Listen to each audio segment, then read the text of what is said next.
Bien,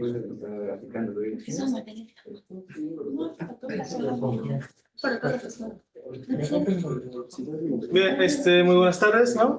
Soy el actual presidente del capítulo estudiantil ERI, un capítulo internacional. Y bueno, quiero presentarles la ponencia de nuestro profesor el curso de Mecánica de Fluidos, Carlos González, por favor. Mecánica de suelos, Mecánica de suelos, ¿no? Con su ponencia sobre microsonificación sísmica, ¿no? Por favor, experiencia. Muchas gracias. Ya, porque vamos a empezar. Disculparán por el retraso y la cara de cansancio, porque cuando hay sismos me pongo a trabajar realmente. Okay. Ya, ok. Entonces, bueno, aquí mi afiliación es un tanto distinta porque vengo de representación del lugar que trabajo normalmente. Entonces voy a mostrar algunas cosas que hacemos en función de microsonificación sísmica que tiene que ver mucho con el sismo que hemos sentido de 6.1 el día domingo, ¿no? Voy a darle esa perspectiva realmente. Ok, entonces vamos a ver estos 7 aspectos. Por ahí les he colocado el último asociado al sismo de Callao, frente a, digamos, a la provincia constitucional de ese nombre. Y pues vamos a ver estos 7 aspectos de introducción. Vamos a asociar la microsonificación sísmica como un conjunto de disciplinas para poder entender cómo se comportaría el suelo ante un evento sísmico o escenarios de eventos sísmicos. Entonces nosotros necesitamos entender básicamente la geología, cuantificar el peligro sísmico, les voy a explicar eso de una manera bastante sencilla, y realizar exploraciones realmente para entender el comportamiento del suelo. Tanto geotécnicas, algunas de esas las explico en el curso de mecánica de fluidos, geofísicas, también las explico, pero quizás a un nivel más avanzado podremos verlo en un curso de dinámica de suelos, y finalmente la microsonificación sísmica, aterrizando en el componente 7, que es la respuesta sísmica de los suelos. Ok, introducción. Bueno, creo que es obvio, dado la evidencia del día domingo, que vivimos en un país altamente sísmico, el Cinturón de Fuego del Pacífico, realmente que concentra más del 80% de la actividad sísmica mundial. En nuestro caso en particular, nuestra fenomenología sísmica está asociada pues a la conjunción o la subducción de la placa de Nazca y la placa sudamericana. La placa de Nazca subduce por debajo de la placa sudamericana en un ratio de más o menos 6 centímetros por año. ¿Por qué ocurren los sismos realmente? Este no es un curso de ingeniería sismoresistente, el doctor les explicará en su respectivo momento, pero subduce ¿por qué? Porque realmente el contacto de placas no es liso. Si fuese liso, pues no habría ningún problema realmente, ¿verdad? Ese desplazamiento relativo sería totalmente posible. Pero como hay lo que se llaman asperidades, que son puntos en los cuales se acoplan esas placas tectónicas e impiden ese movimiento relativo, se va acumulando energía, se va acumulando y se va acumulando, y en algún momento se libera. En este día domingo se liberó con una magnitud de 6.1, pero digamos que hay estimaciones que podríamos llegar por encima de la magnitud 8. ¿Ok? Y les voy a pasar a explicar más adelante sobre eso. ¿Cómo nosotros sabemos que las placas tectónicas se acoplan entre sí? Porque realmente colocamos, bueno, no nosotros, pero el Instituto Geofísico del Perú coloca GPS de alta precisión, GNSS, digamos, que permiten entender el movimiento relativo. Si hay algún déficit o falta de desplazamiento relativo teórico, es decir, en esos puntos se está acoplando, existe esa asperidad que les comentaba, o esa rugosidad entre las placas tectónicas. Mayor rugosidad, mayor acoplamiento de energía, y las flechas que están aquí colocadas pues indican qué tanto es ese déficit de desplazamiento relativo. Mientras más grande sea la flecha, pues hay una mayor probabilidad de ocurrencia de eventos sísmicos. Ven aquí que hay 2 zonas muy importantes de, digamos, acoplamiento, frente a las costas de Lima y al sur del país, conjuntamente con Chile. Ok, entonces en esos 2 lugares realmente, aquí están, aquí y aquí, se han hecho modelamientos físicos de cuánto sería el área probable de ruptura. Miren que el área de ruptura tiene realmente mucha relación con la magnitud.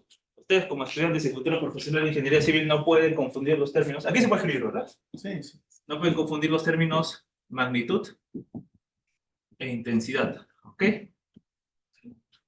Magnitud tiene que ver con la liberación de energía. Realmente es un número casi único, ¿ok? Voy a colocarlo entre comillas único. ¿Por qué digo casi único? Porque cada país tiene un servicio sismológico. En nuestro caso es el IGP, y diversos países así lo tienen.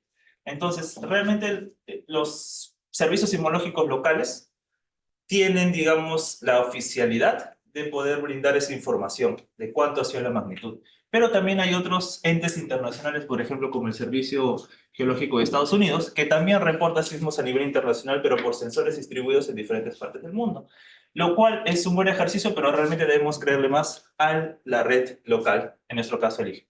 Intensidad es digamos, un parámetro que tiene que ver con la percepción.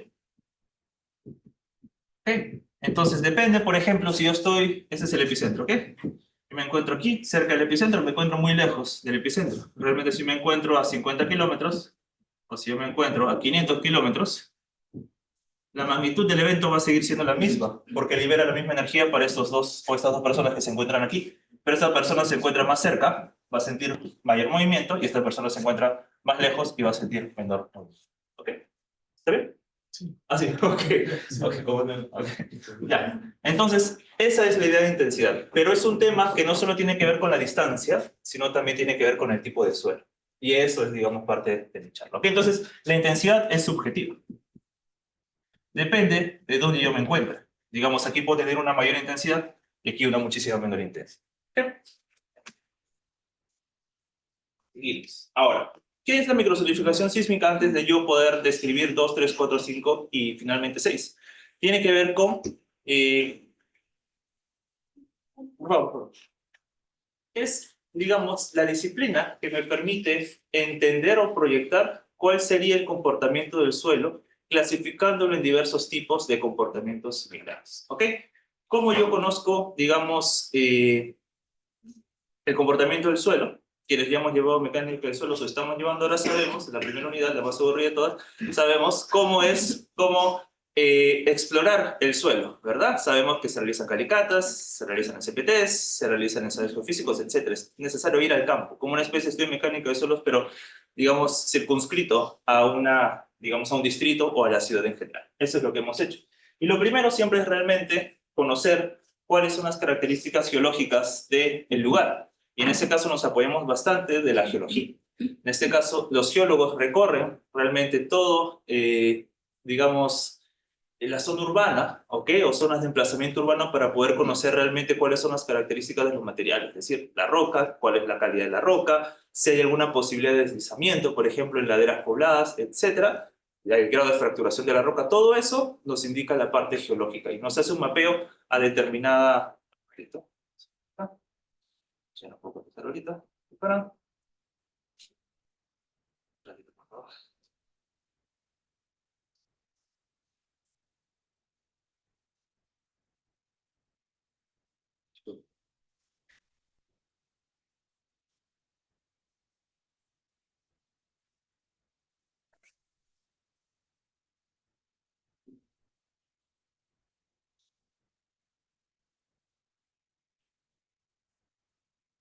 Ok, ya. Entonces la geología nos indica realmente cuáles son las zonas propensas en función de su disciplina. Aquí decidimos el primer mapeo. Luego, el peligro sísmico. Y aquí sí me voy a detener un poco más. A ver, el peligro sísmico, porque la idea es mostrarle cosas que yo realmente no toco en el curso, entonces voy a ahondar más, porque el otro pues, puedo tocarlo en mecánica. ¿No? A ver, realmente nosotros somos un país sísmico y como tal tenemos una serie de distribución de epicentros. Epicentro es el punto en la superficie de la Tierra en la cual es la proyección del hipocentro. El hipocentro, digamos, es la ubicación real del sismo, ¿no? El epicentro es la proyección dentro en la superficie de la Tierra. Entonces, nosotros hemos tenido una gran cantidad de eventos sísmicos en la historia de nuestro país, ¿ok? Piura en el año 60, sismo de 6.8, realmente, no sé si se dan cuenta que hay una mayor densidad de puntos aquí que aquí, ¿no? Digamos que la parte norte es sísmica, pero no altamente sísmica como podríamos llamar. Ancash, el sismo del 70, el 31 de mayo de 1970, por eso el 31 de mayo es el Día de la Gestión de Riesgo de Desastres en nuestro país, ¿ok? Cuando vayamos a Sismic, quienes todavía tenemos la oportunidad, el 7 de julio me parece por ahí, Sí. entonces ahí veremos una roca traída de Yunga para, digamos, ver la magnitud del Huayco que sepultó pues dicha ciudad. Luego en Lima hemos estado premiados el sismo del 40, 66 y 74, ¿ok?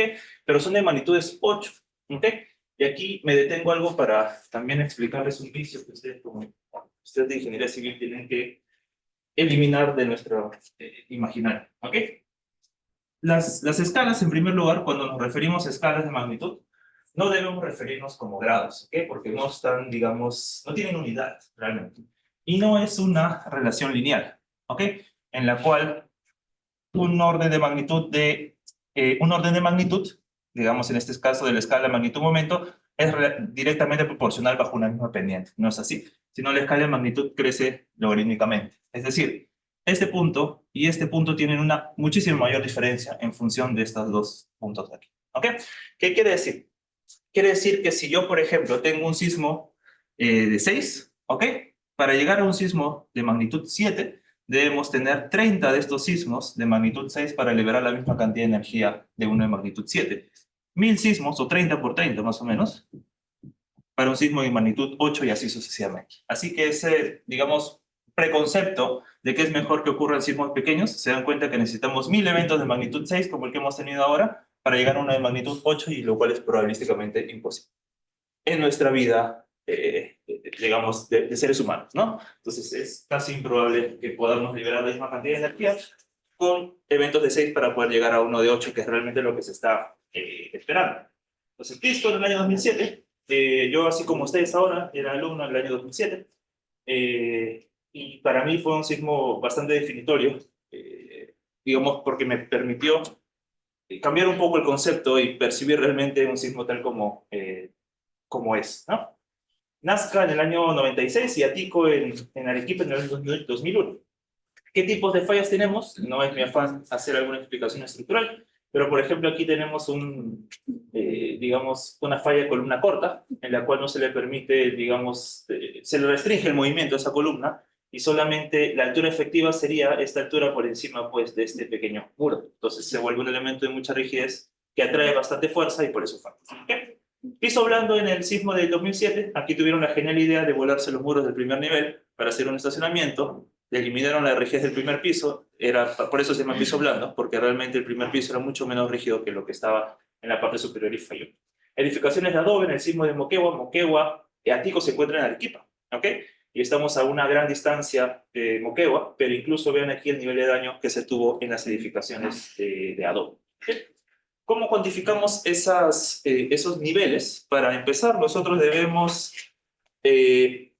siempre tener en nuestra mente que el sismo se cuantifica a través de lo que se llama PGA, ¿ok? Que es lo que se denomina Peak Ground Acceleration, ¿ok? Que es la aceleración pico del suelo. Es decir, yo tengo el movimiento, empieza el movimiento, la fase intensa del movimiento, y luego regresa la vibración natural. El valor mayor entre estos dos, ese sería el PGA. PGA porque es aceleración.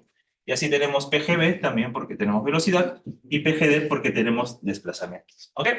¿Por qué PGA? Según la ley de Newton, fuerza es igual a masa por aceleración. Nosotros diseñamos las edificaciones para esos niveles de fuerza equivalentes. Así que por eso es necesario analizar dichos valores de aceleración. Fuerza igual masa por aceleración. La aceleración está allí. La aceleración, el suelo le entrega la aceleración a la edificación.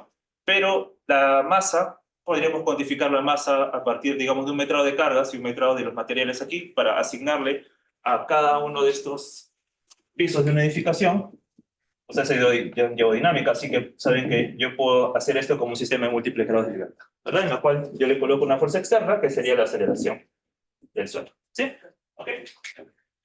Velocidad, ¿por qué? Porque las estructuras enterradas, tuberías, desagües, redes de agua, disculpen, de gas, responden más a los valores máximos de velocidad por la propia naturaleza que están enterradas.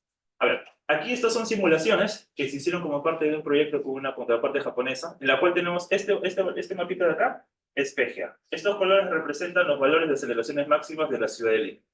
Como es, digamos, un tema probabilístico, realmente aquí tenemos más una desviación estándar y menos una desviación estándar. Digamos que el promedio es este, ¿no? Y el valor máximo es este de aquí, ¿ok? Y vean que llegamos a aceleraciones por encima de la gravedad. La gravedad es aquella aceleración que nos mantiene en pie, ¿ok? Así que por eso un poco cuantificamos ese aspecto. Ahora, ya hemos hablado de digamos, la subducción entre placas. Voy a saltar una diapositiva. Y ahora, nosotros en función de esta distribución de epicentros, ¿ok? Esto lo brinda el Instituto Geofísico del Perú de manera anual, actualiza sus catálogos. Lo que hacemos es idealizar o modelar una serie de fuentes. Esta F viene de fuentes, es decir, agrupamos, ¿ok? Agrupamos estas fuentes en función de la ocurrencia de sismos, ¿ok? De su ubicación. ¿Para qué? porque es más sencillo para nosotros si tenemos un punto de análisis, por ejemplo, aquí en Loreto, identificar que aquí en Loreto las fuentes, digamos, más probables de ocurrencia de sismos son las que están más cercanas a Loreto. ¿Ok? Si tenemos en Lima, pues sabemos que, por ejemplo, esta fuente 3B o la fuente 4B son aquellas que son más probables de provocar ciertos eventos. Entonces, parte de cuantificar esa aceleración que yo les comento aquí es identificar una serie de fuentes y hacer dos tipos de análisis. ¿Ok? Un análisis determinístico, es decir, yo definir dónde se ubica el epicentro y medir la distancia a la cual yo quiero, o a la distancia a la cual se encuentra mi zona de estudio y calcular una aceleración. Y lo otro es, en función de todas las fuentes, de todos los epicentros dentro de una misma o de unas mismas fuentes, yo puedo dar un nivel de probabilidad de cuál sería la aceleración con determinado grado de incertidumbre. ¿Ok? Entonces, esa es la forma de cuantificar el peligro sísmico y llegamos a la aceleración. ¿Cuánta aceleración tendría, digamos, determinado lugar? Ahora, nosotros tenemos curvas, ¿ok? Que se denominan isocistas, que son curvas de igual aceleración. Así como ustedes han llevado topografía y saben que las curvas de nivel son, digamos, lugares geométricos de igual cota, en este caso son curvas de igual aceleración. No se observa aquí muy bien, pero los valores de mayores aceleraciones son los que están más cercanos a las fuentes de subducción. La subducción está por donde yo estoy pasando el puntero aquí láser virtual, ¿ok? La subducción de placas se da en esta fosa marina. Obviamente, aquí hay muchos más sismos que en la parte oriental, ¿ok? O los sismos también en la parte oriental son más profundos, porque se dan cuenta que, voy a regresar aquí, ven aquí los sismos, ¿verdad? Lima se encuentra más o menos por aquí, en esta perspectiva. Los sismos son más superficiales que aquí. Un sismo, por ejemplo, en Amazonas, son sismos bastante profundos. Estamos hablando de 100, 150 kilómetros. ¿Qué les decía a través de la intensidad? Imaginemos que esto se encuentra en profundidad. Así que mientras más distancia es menos intensidad. Así que por aquí, en la zona de, por ejemplo, Loreto, tenemos sismos más profundos que llegan, digamos, con menor aceleración. Aquí estamos Piñas en Lima. Los españoles que trajeron para acá, en Cusco estábamos mejor, creo. Así que tenemos sismos mucho menos profundos y más cercanos. ¿Sí? Ya. Ahora, las exploraciones geotécnicas, ¿ok? Eso ya lo hemos llevado en mecánica de suelos, así que lo voy a pasar relativamente rápido. Una forma de clasificar los suelos siempre va a ser haciendo ensayos, ¿ok? El ensayo más simple, pues son las calicatas. ¿Y por qué las calicatas? Porque estamos hablando de, esta charla es microzonificación geotécnica sísmica. Así que yo necesito identificar los tipos de suelo para el fin más común, que es la edificación de una vivienda, para asignar lo que se llama una capacidad admisible o capacidad portante coloquialmente. ¿Sí? ¿Y cómo yo hago eso? Pues siempre les digo, no hay forma de poder estimar, digamos, con poco nivel de incertidumbre, así que la mejor manera siempre va a ser extraer muestra de una exploración de manera directa. Es decir, hacer el logueo, definir los estratos, y en función de la serie de estratos y mi profundidad de desplante, es decir, la profundidad hasta el nivel de fondo de cimentación, extraer la muestra y llevarla a laboratorio. ¿Okay? Así nomás sencillo. Nosotros tenemos una serie de ensayos, quienes han llevado ya ingeniería geotécnica, han soñado con los ensayos de resistencia para obtener cohesión, ángulo de fricción, y lo que están llevando ahora, pues miran el próximo ciclo. Así que esos son, digamos, parámetros para poder calcular la capacidad admisible del suelo. ¿Ok? Aquí están los ensayos, ya lo hemos visto algunos de ellos, granulometría, límite líquido, contenido de humedad, y en ingeniería geotécnica, pues compresión triaxial, corte directo, etcétera, etcétera. Todas las fotos que están aquí son fotos del laboratorio del SISMIT, así que los conmino a, por favor, visitarnos el 7 de julio. No sé si ya está el link, Diego, pero si no, ya hay los socialistas hasta ese momento. ¿Ok? Ya. Bueno, eso también lo voy a pasar, son calicatas, no revisa mucho. Lo que sí es esto, ¿no? ¿Hacia dónde queremos llegar? A ver, realmente este es el producto de la microzonificación geotécnica, ¿ok? La microzonificación geotécnica. ¿Por qué yo he colocado dos mapas allí de distritos muy específicos, como Chorrillos, Villa El Salvador a la izquierda y Surquillo a la derecha? Porque aquí en Surquillo tenemos un suelo bastante uniforme, ¿verdad? Si yo extraigo calicatas en Surquillo, realmente lo que voy a tener muy probablemente sean gravas, ¿ok? Que es bolonería, de gran tamaño del conglomerado de Lima. Con una excepción en específico, que es en la urbanización Limatambo, en la cual se conoce que es una zona de rellenos. Se dice que cuando construyeron la vía expresa, lo que sacaron del Sanjón, de la vía expresa, parte lo llevaron a Limatambo, a esa urbanización, y lo compactaron de manera no controlada. Se construyeron edificaciones que gradualmente empezaron a asentarse. Y hay un problema muy importante de asentamientos. Es por eso que se ha catalogado como una zona, no zona 1 es la mejor, mientras menor sea el número, mejor es la característica del suelo, sino como zona 5, que son zonas de relleno. ¿Ok? Que realmente sí tienen problemas, digamos, los vecinos en asentarse su vivienda. Aquí vemos una variación mucho mayor, ¿verdad? En cuanto al tipo de suelo. A ver, Chorrillos, que tiene cerca de la costa el Morro Solar. ¿Ok? Entonces, bueno, como en esa zona no vive gente, en el Morro Solar, me refiero en la parte más alta del Morro Solar, me refiero en la parte más alta, pues no se clasifica.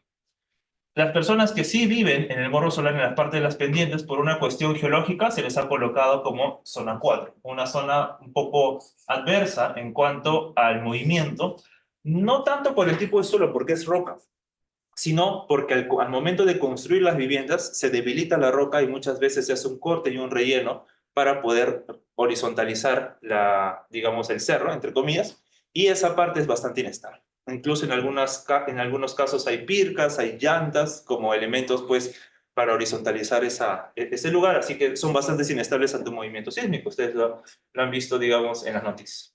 Luego, ¿qué otras zonas se han colocado como rojas? Son las zonas aquí cercanos a los pantanos, ¿verdad? Son suelos bastante, digamos, blandos que amplificarían las ondas sísmicas. ¿Qué más?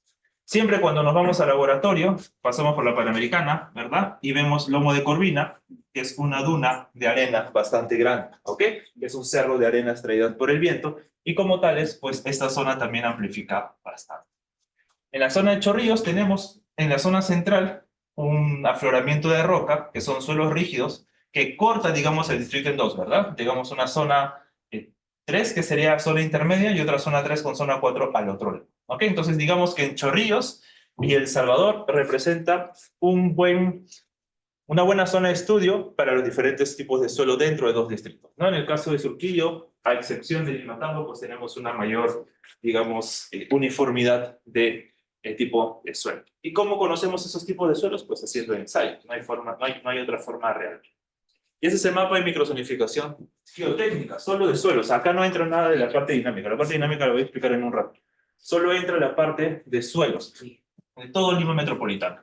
Desde Ancón, Santa Rosa, hasta Pucusana. Desde La Punta, en el Callao, hasta Chosica, Chaclacay. ¿Ok? Este es Cineguía. Este es un trabajo que nos ha tomado aproximadamente 10 años. Yo empecé a trabajar en el SISMIT en el 2010. ¿Ok? Dejé de trabajar en el SISMIT porque me fui a estudiar. Regresé al SISMIT y todavía continuamos haciendo este trabajo, no porque seamos lentos, sino porque la ciudad es inmensa, ¿ok? 10 millones de personas viven en la ciudad, entonces es una ciudad bastante grande.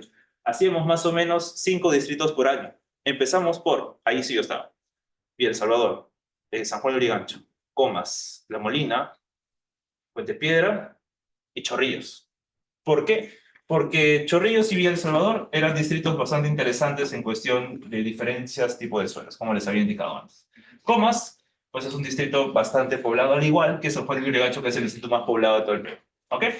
¿Qué más les dije por ahí? A La Molina, porque tiene un efecto de suelo bastante particular. La Molina es un distrito, si lo vemos de manera macro, rodeado por cerros.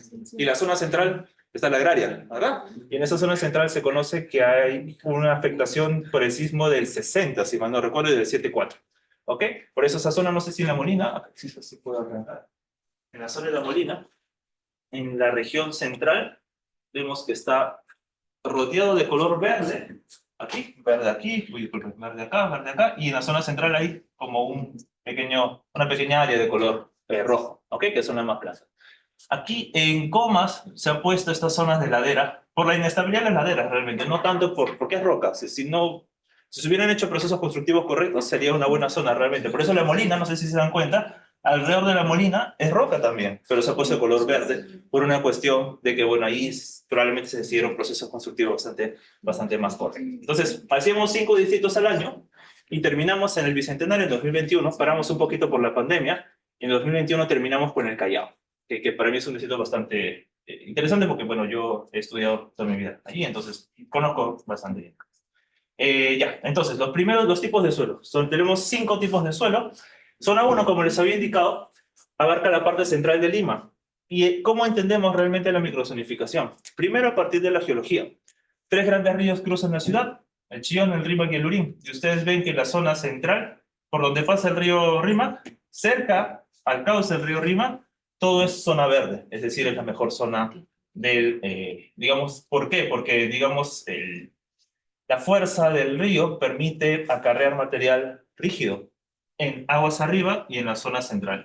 Pero mientras desemboca, va perdiendo esa fuerza y va, digamos, depositando materiales cada vez más finos, como es aquí en el Callao, como es aquí en el río Chillón y aquí en el río Lurín. ¿Ok? Digamos que los suelos más competentes son en la zona central de Lima. Mientras más nos alejamos de Lima, tenemos procesos mucho más, de la zona central me refiero, muchos más específicos, ¿no? Aquí están las arenas traídas por el viento, aquí es el morro solar, aquí en Ventanilla hay una serie de pantanos, etcétera, etcétera. Entonces, hemos hecho, digamos, una clasificación por tipo de suelo. Entonces, no voy a leer todo, sería demasiado aburrido para ustedes, pero les voy a explicar lo siguiente. Zona 1 está en la parte central de Lima, correspondiente al valle aluvial del río Rima, que está aquí en la parte central, ¿verdad? Se habla de depósitos de grava, ¿ok? Y rocas con diferente nivel de fracturación. Ustedes ven también que se habla de capacidad portante, lo que les hablaba, la capacidad admisible del suelo, con esfuerzos o capacidades, aquí están unidades de esfuerzo, no kilopascales. Eso lo van a aprender, si no es en este ciclo que están llamando el otro ciclo. ¿Okay?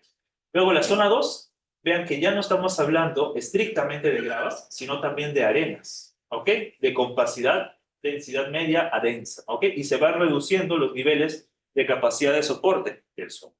Zona 3, hablamos con arenas de mayor profundidad y su compacidad se va reduciendo cada vez más. Zona 4, tenemos los depósitos de arenas eólicas y marinas cercanas pues al mar. Y en la zona 5 pues tenemos los rellenos. Ahora, voy a hablar de las exploraciones geofísicas, ¿ok? Las exploraciones geofísicas son exploraciones que no necesariamente implican hacer una excavación o una exploración directa, sino que colocamos una serie de sensores en la superficie del suelo para medir ciertas propiedades, ¿ok? En particular, propiedades de propagación de ondas a partir de el golpe, en este caso de un martillo, sobre el suelo. Si yo golpeo el suelo, se van a generar una serie de ondas, así como yo tiro una piedrita en un estanque, tiro una piedrita y se genera una serie de ondas, ¿verdad? Entonces, ¿qué tan rápido o qué tan lento se propagan esas ondas? Realmente depende de qué tan rígido o de qué tan blando sea el suelo, ¿ok? Entonces, así podemos conocer lo que se denomina la estratigrafía. A ver, estos tipos de ensayos los tenemos, los hemos hecho bastante en SISMIT. Realmente por cada distrito hacemos que unos 50 puntos, ¿ok? Entonces, aquí tenemos básicamente la disposición. Este es el golpe del martillo. Aquí tenemos un sismógrafo, se llama, y aunque no se observa muy bien, aquí están los sensores, ¿no? Colocados a lo largo de este parque. ¿Ok? Bien se puede hacer en el parque, terreno natural, pero como nuestra ciudad no tiene tantas áreas verdes realmente, entonces también se puede hacer, digamos, en superficies rígidas. ¿Qué obtenemos a partir de esto? Obtenemos un perfil del suelo. Un perfil del suelo a partir de lo que se llama velocidades de corte. No quiero marearlo mucho con este tema, solamente mientras más alta sea la velocidad de corte, más rígido es el suelo. Mientras menor sea la velocidad de corte, más blando es el suelo. Lo cual tiene lógica, porque los suelos superficiales son menos rígidos que los suelos más profundos. ¿Ok?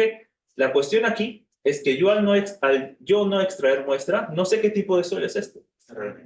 Así que la exploración indirecta, que es esta, debe complementarse con la exploración directa para asociar a este rango de velocidad corresponde a unas arenas, este rango de velocidad corresponde a unas gravas y así sucesivamente. ¿Ok? Ahora, ¿alguien ha llegado sin resistente? ¿Todo bien? No, no. Al último ciclo llega. No me dan chance para enseñarles mi profesor. Entonces, hay un parámetro de clasificación, sin marearlo mucho, que es lo que se denomina BS30. ¿Qué quiere decir? BS es las velocidades que yo les hablaba hace un momento, ¿ok? 30 viene de 30 metros. Entonces, ya hace algunos años realmente, es como un consenso internacional que también tiene sus pros y sus contras, que la clasificación de los suelos en función de cómo se comportan sísmicamente está asociado a los primeros 30 metros de profundidad, ¿ok? Podríamos llegar a más, pero se vuelve cada vez más impráctico. 30 metros es como un edificio de 10 pisos, 11, 12 pisos, ¿ok? Estamos hablando hacia abajo, es bastante profundo.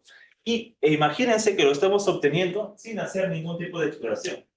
Directa me refiero. Solo exploraciones indirectas. Colocando una serie de sensores y golpeando con el martillo. ¿Ok?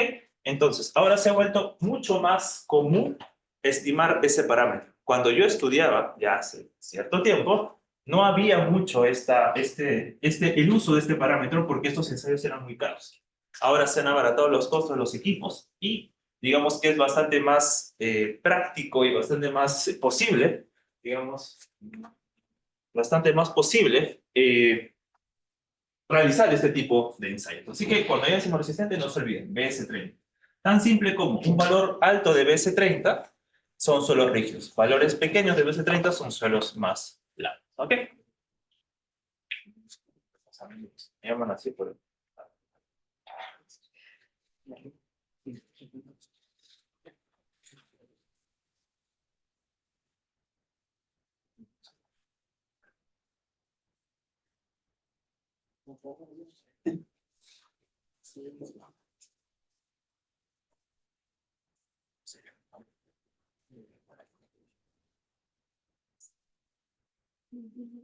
Ya.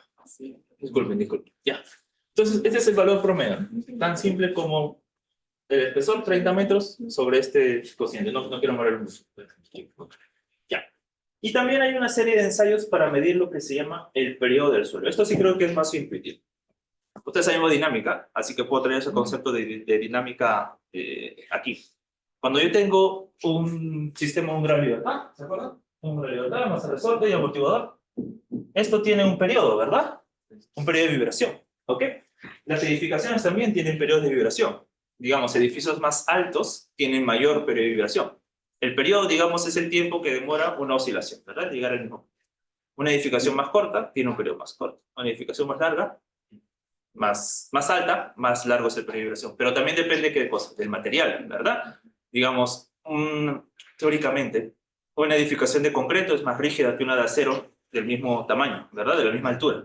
Y así sucesivamente. Entonces, ese material lo podemos abstraer a conocer. Las gravas son más rígidas, sería como el concreto. Las arenas son más blandas, no sé, como un acero, haciendo, digamos, una analogía de ese tipo, ¿no? Mayor cantidad de pisos, menor cantidad de pisos. El suelo también tiene un periodo de vibración, aunque sea difícil de comprender. Cada depósito de suelo tiene un periodo de vibración. Entonces, si yo tengo mi mapa de microzonificación, teóricamente, si estos suelos son más rígidos, van a tener un periodo menor de vibración que estos suelos que son más blandos, que tienen un periodo mayor de vibración, ¿no? Entonces, así medimos, o así podemos entender el periodo de vibración. ¿Y cómo los medimos? Colocando un sensor en el suelo, que mide la vibración natural. ¿Qué es la vibración natural? El suelo siempre está vibrando, ¿ok? Solo que nosotros no somos lo suficientemente sensibles para poder percibirlo. Es por eso que ustedes, si tienen mascotas, un perrito, un gato, tengo dos gatos, entonces ellos, los animales, son más sensibles, más perceptivos, su propia fisionomía es más perceptible. Entonces, cuando ocurre un sismo, probablemente sus perritos, sus gatos, se empiezan a alborotar antes de que empiece realmente el movimiento sísmico. ¿Por qué? Imaginemos que estos animalitos son como sensores, ¿verdad? Entonces, son sensores que miden las pequeñas vibraciones. ¿Y cómo vibra el suelo naturalmente? Porque la gente pasa, los vehículos pasan, la maquinaria trabaja, entonces realmente el suelo está en constante vibración, solo que nosotros no lo podemos percibir. Y así medimos las pequeñas vibraciones y les asignamos un periodo de suelo. Repito, suelos más rígidos, periodos más cortos, como una edificación corta. Suelos más blandos son periodos más... ¿Qué?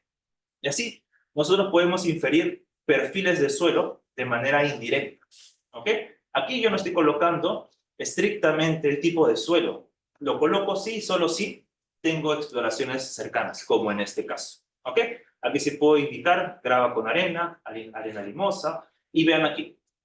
Aquí en la parte profunda, básicamente es una descripción muy vaga realmente, ¿no? Material semicompacto o de consistencia media. La verdad que no me dice nada, ¿no?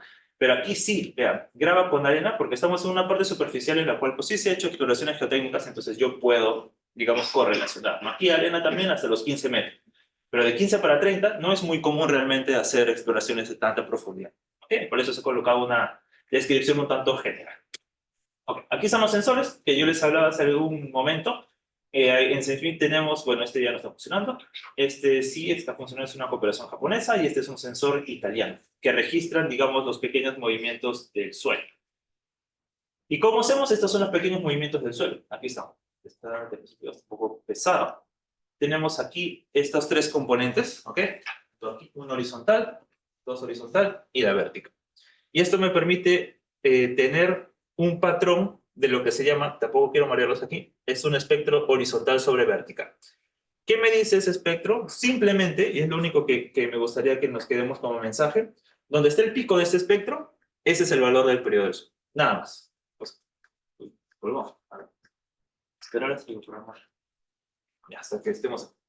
Entonces, donde ocurre el pico, realmente es el periodo del suelo. Aquí sí hay un pico. Este es un punto en Vía El Salvador. ¿Ok? SBES es Vía El Salvador. Entonces, aquí hay un pico en el orden de 1 segundo. Este punto se colocó en la parte más alta de esta duna de arena en Lomo de Corvino. Debe ser uno de los periodos más largos de todo Lima metropolitano. Mientras que este punto es en San Borja. Este BO viene de San Borja. Y tiene, aquí no hay pico, ¿verdad? Es un espectro plano. Significa que el suelo es tan rígido que teóricamente no amplifica. Entonces vemos la respuesta en suelos rígidos y en suelos blandos para la ciudad de Lima. Dentro todo de una misma ciudad. Así que tenemos distintos tipos de suelos en la ciudad. ¿Veamos? ¿Tienes un ratito de la... ¿Ah?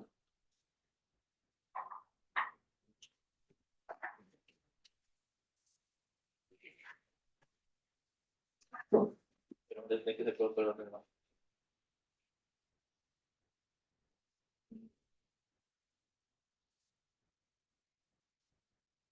Espera. Si no cierro, vuelvo a abrir, ¿no? ¿El archivo está aquí? Sí. Trae la máquina, me mandes. Lo revisamos, ¿no?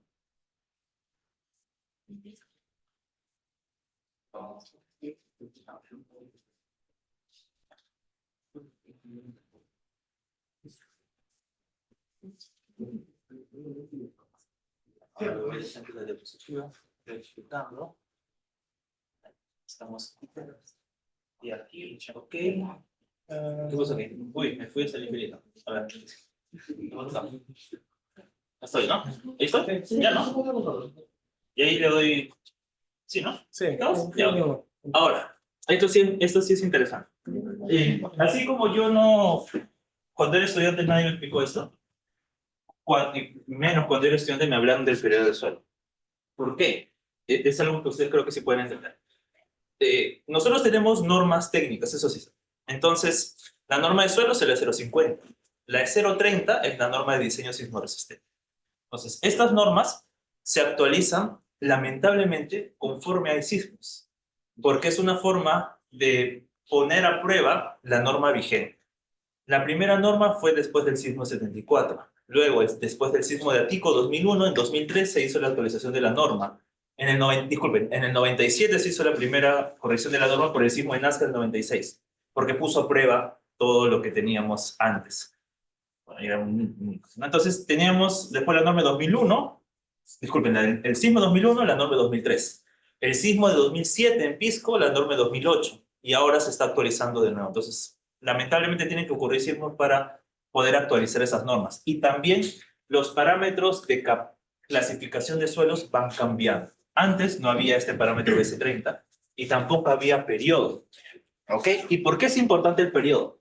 Porque ya en estas alturas de la historia de la ingeniería hay mucha necesidad de construir edificaciones aisladas en la base. ¿Ok? Entonces, cuando yo aíslo una estructura de la base, básicamente vibra de manera distinta que el suelo. Y esa vibración tiene un periodo. Y el suelo tiene un periodo. Cuando coinciden estos dos periodos en dinámica, ¿cómo se llama? Resonancia, ¿verdad? Así que debemos evitar que exista resonancia entre la superestructura y el periodo del suelo. Por eso yo necesito medir el periodo del suelo para alejarme lo más posible en mi diseño y no existe ese fenómeno de resonancia. ¿Okay? Entonces, ahora la norma sismoresistente, al menos la de aislamiento sísmico, que es la E031, ya toma en cuenta estos parámetros de periodo. ¿Ok? En mi época ni había norma de aislamiento sísmico, ¿no? Pero ahora ya. Digamos, esa es una forma de algunos resultados asociados a el periodo del suelo. Aquí vemos, por ejemplo, un periodo de 0.3. Les había indicado que el pico es, digamos, el valor en el cual ocurre este periodo. Y aquí tenemos un perfil del suelo mayor a 30 metros. Esto ya es un nivel más académico. No sé si en algún momento de la historia, quizás sí, así como sea, no se tenía antes PS30, no se tenía antes periodo, ahora quizás hay en algún momento PS100 o PS70, pero esto es un poquito más complicado porque se necesitan equipos más sofisticados que generalmente utilizamos en investigación. Ya. Ahora, ¿cómo me ayuda el periodo? El periodo me ayuda a lo siguiente. A ver, aquí vemos dos clasificaciones en dos momentos distintos del tiempo. Eso es cuando yo empecé a trabajar en SISMIT. Nosotros hacíamos curvas de nivel, similar a las isocistas que vimos inicialmente, solo que aquí nosotros teníamos ensayos en diversos puntos de la ciudad del periodo y lo que hacíamos era trazar como una especie de curvas de nivel en regiones en las cuales teníamos similar periodo. ¿Ok? Ahora ya no hacemos eso. Lo que hacemos son mapas de isoperiodos porque tenemos una mayor cantidad de puntos. Entonces ya no es necesario hacer estas curvas, sino únicamente representarlas por áreas. Digamos, las zonas de menor periodo, los son los más rígidos, son los de color verde, de Guaray, ¿no? Este es Chorrillos, que son los que inicialmente les dije que habíamos empezado en el año 2010. Luego la zona intermedia es esta de aquí, esta de color verde claro, y la zona menos intermedia, más blanda, digamos, es esta zona de color amarillo. ¿Cómo yo puedo clasificar el suelo? Pues es a partir del conocimiento de su comportamiento vital. Y miren la cantidad de puntos que hemos hecho en Lima. No se observa, ya vamos a ver. Por eso es bueno 10 años. ¿Sí? Así vemos toda esta cantidad de información, ¿no? Aquí principalmente hay que ver dos cosas. Uno, debemos ver la cantidad de puntos. Debemos tener alrededor de 2.500 puntos, 2.600 puntos en todo el Lima Metropolitana en todos estos años. Y los colores. Los colores representan los suelos más rígidos, los de color verde. Verde oscuro más rígido, verde claro menos rígido, suelo intermedio amarillo, suelo blando naranja y suelo muy blando pues rojo. Ven que más o menos los colores son bastante parecidos al primer mapa que les enseñé del tipo de suelo, ¿ok? Entonces, realmente la mecánica del suelo y la dinámica tienen mucho que ver, digamos, en cuestión de conocer el tipo de suelo y cuánto vibra o cómo se comporta frente a sismos. Esto es para ensayos de periodo y esto es para ensayos de BS30, ¿ok? De la rigidez del suelo. Aquí debemos tener unos 1.000 puntos, 1.200 puntos aproximadamente en todo Lima metropolitana, desde Ancón, Santa Rosa hasta... Y a partir de eso, nosotros veamos, aquí podemos, estos son los mismos puntos que estaban en el anterior, pero vemos aquí dos tipos de suelo distintos, ¿no? Este es en La Perla, en el Callao, ¿ok? Tenemos un BC30, solamente veamos el número, 322, y este es aquí en San Borja, en el orden de casi 700 metros por segundo. Entonces el suelo, se comprueba que los suelos son más rígidos en esta zona central que en esta zona pues cercana al costa. Y por el otro lado, tenemos los valores de periodo, lo que ya les había mostrado, ¿no? Los valores más rígidos, no hay un pico realmente, son espectros que denominamos planos en esta zona central y en esta zona de lomo de Corvina. Cuando nosotros vamos a Pachacama, pasamos por aquí, vemos hacia la izquierda, si vamos de norte a sur, y ahí está el lomo de Corvina, tenemos el pico más alto en alrededor de un segundo, son suelos que van a vibrar a ese periodo. ¿Ok? Podemos hacer una conjunción, si se me permite el término, de la rigidez del suelo, del periodo del suelo, para después hacer mapas de lo que se denomina factores de amplificación. ¿Qué quiero decir con esto? A ver, nosotros tenemos un suelo rígido, ¿ok? Así de manera muy simplificada, y tenemos una serie de estratos de suelo, ¿no? Y realmente lo que yo necesito es en superficie, ¿verdad? Porque aquí están pues las edificaciones, las viviendas, los colegios, etc. Esto digamos a una mayor profundidad. Imaginemos que aquí tenemos pues 30 metros, ¿no? Generalmente, cuando yo les hablaba de los estudios de peligro sísmico, lo calculamos para suelo rígido, porque no queremos contaminarlo, entre comillas, con el efecto del suelo, porque aquí yo puedo tener suelo rígido, suelo blando, suelo intermedio. ¿Y cómo yo subo este movimiento hacia acá? A través de lo que se llama un factor de amplificación. Voy a multiplicar esto por un factor de amplificación. Mientras más blando sea el suelo, tiene un mayor valor de amplificación. Mientras más rígido sea el suelo, tiene un menor factor de amplificación. Entonces, sumando lo que yo les acabo de mostrar en estas diapositivas, pues podemos tener mapas de factores de amplificación, que son los que están aquí. ¿Ok? Los suelos con menores valores de amplificación, es decir, los suelos más rígidos, son los que les comentaba en la zona central de la ciudad. 1, 1.10, veamos, y estos van aumentando a 1.15, 1.20 y poco mayor a 1.30. Es decir, hay una amplificación del movimiento. Y ahí viene la diferencia de intensidades, ¿no? Que había colocado allí. Depende de la percepción, depende de la distancia, quizá de la distancia, pero sí, también depende si yo estoy aquí, por ejemplo, o estoy aquí, o estoy aquí, o estoy aquí. ¿Ok? Porque el movimiento va a ser distinto, realmente. ¿Ok? En cada uno de esos lugares. Ahora vamos a hablar del concepto de microsonificación sísmica, ¿no? Porque me tengo que ir con algunos de ustedes a clase. ¿Ok? Tenemos, no tengo que hacer ejercicios para la PC, sino como la PC. Así que tengo aquí una herramienta básica. Los mapas de microsonificación sísmica, ya hemos dicho, son mapas para la reducción de riesgo. ¿Por qué? Porque nosotros, digamos, en SISMIT somos investigadores, ¿no? Pero no tomamos la decisión realmente. Cuando ocurre un movimiento sísmico, ¿quién toma la decisión? O el alcalde, o el gobernador regional, o el presidente de la República, si es que tiene algún tipo de decisión actualmente, pero eventualmente va a tomar esa decisión, ¿verdad? Cuando ocurre una gran catástrofe.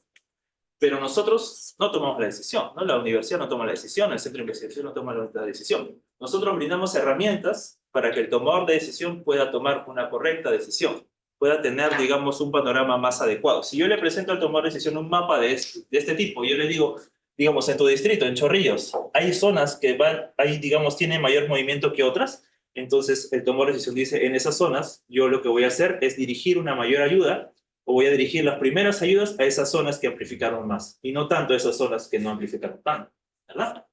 Obviamente aquí hay un componente que yo no estoy tocando, porque no es mi rama específica, que es la estructura. Aquí solamente yo estoy tocando el tema de suelo. Después viene una capa adicional, que es qué tan vulnerable es la estructura. Se junta eso y ya podemos dar el diagnóstico de lo que se llama riesgo sísmico. Es decir, peligro más suelo es la primera capa, luego vulnerabilidad, es decir, evaluar qué tan susceptible al daño es esa edificación, junto a esas dos y yo puedo estimar el riesgo. Eso realmente es lo que se le brinda al tomador de decisión. Okay.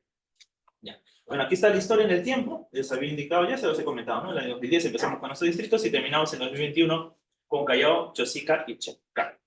Y estos son los mapas de microzonificación, que se parecen bastante a la microzonificación geotécnica, pero aquí ya está sumada la parte sísmica. Por eso estos mapas son microzonificación geotécnica sísmica, ¿ok? En la que tenemos, digamos, esta paleta de colores representando los suelos más rígidos de color verde, los suelos intermedios de color amarillo y naranja, y los suelos más blandos de color marrón.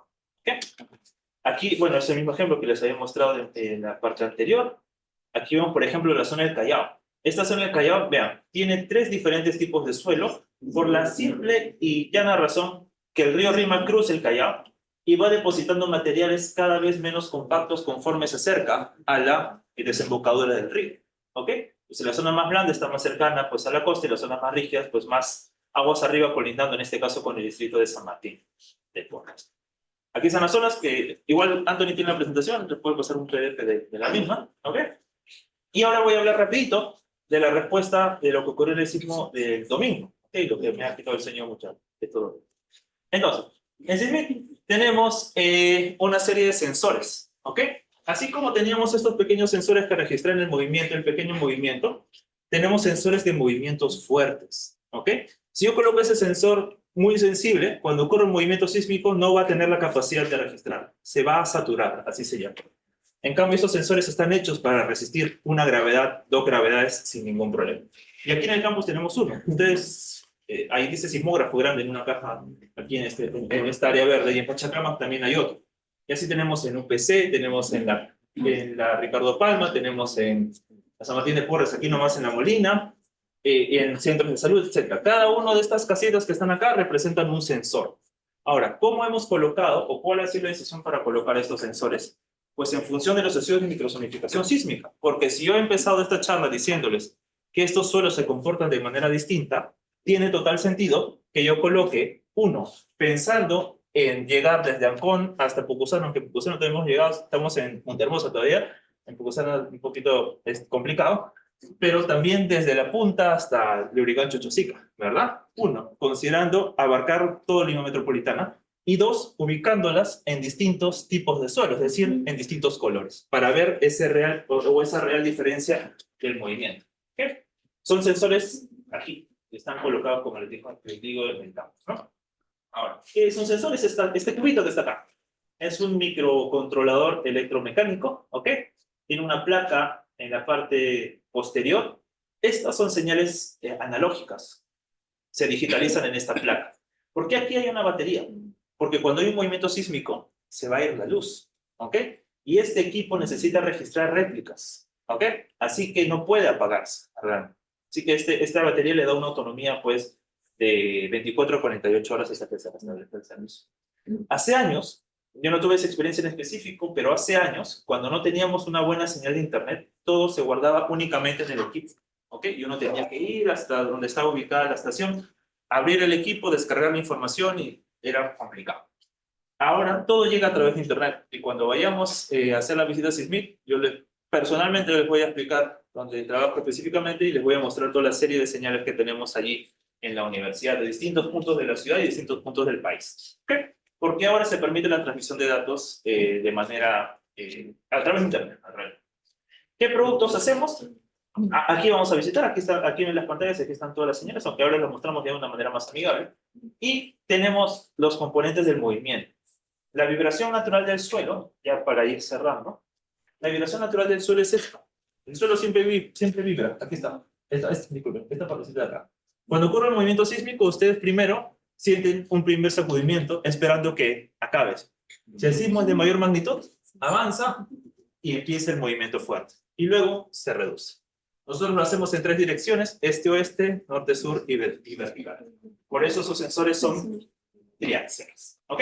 Ustedes cuando lleven ingeniería sismo resistente van a recurrir, espero, a nuestra página web en la cual publicamos toda esta información de manera libre. Este es el resultado, digamos, que hemos venido trabajando. Aquí podemos hacer 2 cosas. En primer lugar, el mapa regional, en el sentido de que este mapa representa lo que yo les he puesto aquí con estas 2 personas. Cómo se atenúa el movimiento en grandes distancias. Es decir, si yo tengo sensores en Lima Metropolitana y el sismo fue frente al Callao, yo realmente tengo los mayores niveles de intensidades cercanos a Lima y el Callao.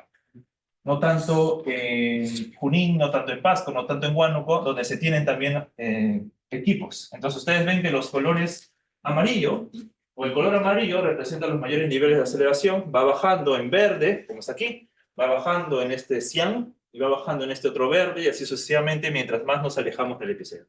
Eso es a nivel regional. Pero esto es a nivel local. Vean aquí. Tenemos diferentes colores dentro de la misma ciudad de Lima. Vean aquí. Los colores, digamos, entre cian y verde están concentrados en esta zona central. ¿Y qué pasaba en esa zona central que yo les indiqué de microsonificación sísmica? Son los suelos más rígidos. Entonces se cumple la regla que los suelos más rígidos tienen menor capacidad de amplificar el movimiento. Entonces estamos en el orden pues de 100. ¿100 qué cosa? Aceleración. Unidades centímetros por segundo al cuadrado. Aquí esta zona de Villa El Salvador, Villa María del Triunfo, esta zona de Lima Norte, Comas, esta zona de San Juan del Lurigancho, tienen 200 más o menos, es decir, el doble. Entonces, dentro de una misma ciudad, podemos tener diferentes niveles de ¿qué cosa? De intensidad. ¿A partir de qué? Cada uno de estos triángulos representa la ubicación de uno de esos sensores. El de la universidad está por acá, y Pachacama que está acá. Así que ahí los tenemos dispuestos. Ahora, yo puedo juntar esta información puntual, porque esta es simplemente la respuesta en cada uno de esos triángulos, con la información de suelos que yo les expliqué y que es parte de esta charla. Cruzo ambas informaciones y puedo obtener un mapa de intensidades. Y este, digamos, es el producto final de todos nuestros estudios. Ahora, también hemos creado una serie de encuestas. Espero que, bueno, Anthony le pasó, espero que lo haya difundido. Si no, también, bueno, también le pasé a Brisa para que los que están llevando mecánica de celos ahora puedan cruzar esa información. Es un proyecto que estamos haciendo conjuntamente con la Universidad de Tohoku en Japón y un colega en la Católica, auspiciado por el vicerrector de investigación, en la cual queremos relacionar el movimiento de los sensores y cómo lo percibieron las personas. Actualmente tenemos 400 respuestas que están dispuestas aquí. Es un mapa que justo hice antes de venir. Y esperamos pues tener más en el futuro cercano para poder tener esta relación. Me parece que esta es nuestra última diapositiva. Ahí está, bueno, mi agradecimiento y ahí está. Bueno, es el productor de esto.